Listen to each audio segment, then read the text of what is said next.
Anak Tarsum bantah tuduhan sang ayah jadi penyebab suami bunuh istri gegara hutang 150 juta.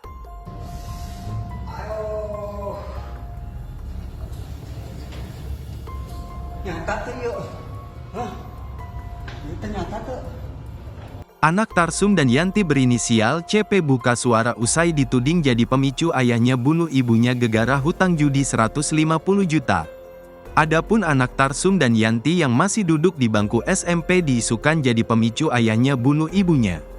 Di mana CP dituding memiliki hutang judi 150 juta hingga banyak penagih yang datang ke rumah dan menyebabkan Tarsum depresi.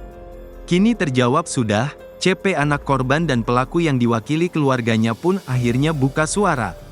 Adapun keluarga membantah tudingan bahwa anak korban punya utang ratusan juta. Ditegaskan anak korban sekaligus pelaku yang berinisial CP, dirinya tidak punya utang 150 juta. Saya pribadi perwakilan keluarga CP, anak korban. Beredar info utang 150 juta, itu hoaks tidak benar. Saya sudah konfirmasi ke keluarga terutama ke CP, berita soal utang tidak benar, tulis perwakilan keluarga korban dilansir Tribun Tanda Hubung Medan.com, Senin, tanggal 6 Mei tahun 2024. Tak cuma keluarga korban, Ketua RT setempat, Yoyo Tarya juga turut angkat bicara terkait isu anak korban punya utang. Diulap Yoyo, anak korban dan pelaku bukan pemicu pembunuhan terhadap Yanti. Terkait isu anak korban dan pelaku punya utang, Yoyo memastikan kabar tersebut tidak benar.